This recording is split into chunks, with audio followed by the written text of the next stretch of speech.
The future of health will revolve around the exchange of information between consumers, physicians, life sciences and healthcare organizations, and new entrants. But what will it take for the healthcare industry to get to a point where all data is integrated and easily accessible? This is Tales of Transformation. At a recent conference, I sat down with Dave Beal to discuss the importance of interoperability in healthcare, what organizations are already doing to improve connectivity, and some of the biggest challenges that could get in the way of the industry achieving radical interoperability. Welcome to the show, Dave. Hello. Let's get started. Where are healthcare organizations focusing their investments to lay the foundation for interoperability? The way I would describe it is we have a lot of building blocks that have been laid down, if you will. There is a pretty massive investment going on in the healthcare industry across multiple different organizations. We just recently completed a survey across numerous life sciences and healthcare and even disruptive organizations, and really asked the question, how are you making investments around interoperability to try to get at that? And what we found was that there is a significant investment. So nearly 80% of these organizations that we surveyed have hired data architects to define their interoperability strategy. 73% have a dedicated and centralized team that oversees interoperability in some way, shape, or form. 57% have established an architecture strategy and an interoperability strategy across their business functions. Basically, what we're seeing is that the building blocks around what we call interoperability and the need to share data is something that everyone knows needs to happen, and the investments are starting to be made. Organizations, as you have just shared, are making significant investments. So what are some of the biggest barriers to interoperability that healthcare companies are currently facing? We just talked about some of the statistics around what's going on today. Over the past 10 to 15 years, we had a massive investment that was partially funded by the government and by the private sector as well. High tech and meaningful use has really put a good foundation of data across our healthcare network in the US. And honestly, there's a pretty good global network. However, we still have a significant number of barriers to achieve something that's more radically interoperable. So there's a lack of standards out there. And while we're starting to see some default standards take shape, we don't really have regulated standards. There's no normal vocabulary or nomenclature really, or standard nomenclature for even standard terms today. Data ownership is probably one of the biggest issues. So who owns my health data? Do I own it? Does my doctor own it? Does my hospital own it? Does my insurance company own it? Does my pharmacy own it? They all seem to own it, and they all want to own it. And then one of the biggest issues that everyone is talking about is security. Data security, privacy, etc. And while I think everyone is concerned about security, when we did the polling and the surveying, there were a number of executives who said that's the number one issue. But a number of them actually said that they would be able to surmount that challenge with technology and standards and regulations, which I think we see happening in the European Union and other places, and we're fairly sure are going to come here. But the standardization of all the things around data and information, whether it's standard interfaces, standard APIs, standard ownership principles, regulations, the standards are just not there. And that's probably where I think we have the biggest hill to climb. And then the last thing I would say is, I also think that there's a understanding now by most healthcare organizations that in the new world of healthcare, data is power. And so while there's a need to share it in order to drive insights and share it across organizations, there's also a desire to hoard it. And I think that that's a tension that's playing out in the industry. How are you seeing healthcare organizations collaborate to improve data and connectivity? So when I look at collaboration in healthcare, what I think I see more and what we see more is collaboration around big industry problems.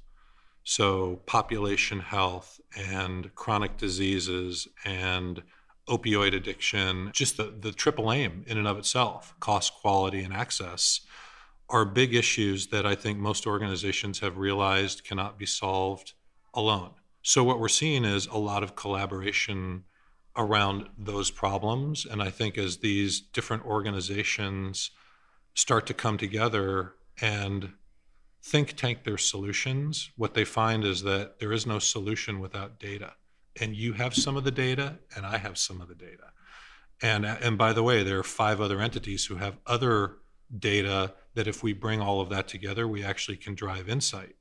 And if we put some artificial intelligence and cognitive tools on top of that, I can actually predict what's going to, how things are going to play out from a health and wellness perspective. So shifting a little bit, Dave, give us an overview of how companies outside of the healthcare industry are driving interoperability. Yeah, I think it's a good question. There's a lot of that happening through what we call the disruptive organizations, the orthogonal organizations to healthcare who are getting in. They're not focused on interoperability. They're focused on trying to solve the problem that the rest of the world or the rest of the US healthcare system has not solved after 20, 30, 40, keep counting years. We've been talking about the same problems for that long and haven't solved them. And I think we finally are sitting with quite an unsustainable model. So we see the Apples, the Googles, the Amazons, the Microsofts, and the retail organizations, the CVS, the Walmarts, Walgreens, et cetera, really aggressively moving into healthcare. And I think what they're promising is a different solution to these problems. And that different solution leverages a next-gen set of capabilities that starts with a digital footprint, a digital front door, a digital meet the consumer where they are, when they are, as they are. And to do that, you actually need to use digital technologies in a much more aggressive way. And to use digital technologies, you need data. And you need all kinds of data. So we're seeing Amazon, especially with Haven and now the Amazon Care announcement recently. We see Walmart with their health hub that they've piloted recently in Texas, and CVS with their set of pilots. Those all will have digital backbones. They may not in their initial instantiations, although the Amazon Care one definitely will. I think these organizations, more than anybody else, are going to drive interoperability standards at a much more rapid pace. I think that they're setting the pace, and the traditional organizations know they need to either keep up or be disrupted out.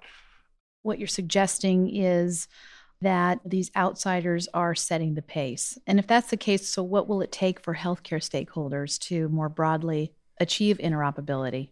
At the end of the day, while the disruptors are going to be there, they are on the outside looking in, trying to understand one of the most complex industries probably in the world.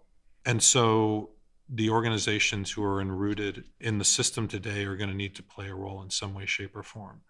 I think what they can do to try to stay in front is to invest meaningfully as they can in data, analytics, insights, artificial intelligence, and cognitive tools that layer on top of those. Use the regulatory environment that's coming. Use your big issues that you're trying to solve to try to attach some additional interoperability, standardization, and build up your capability so that you're not left behind. It's an interesting point, and I do think there is a place for legacy systems, particularly as it relates to the need for standardization. You know, this idea that the patient continues to trust the legacy system, and there's something to be said for that.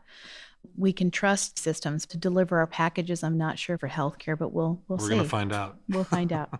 Even organizations leading the industry in interoperability are aware that many disruptors have entered the healthcare market and could potentially push interoperability to the tipping point. Organizations that aren't yet thinking about interoperability strategically may find themselves lagging not only in data exchange, but in other key strategic areas, such as value-based care. I want to thank Dave Beal for joining me today on Tales of Transformation. Thank you. Thanks for listening, and stay tuned for our next episode where we'll explore interoperability in the life sciences industry.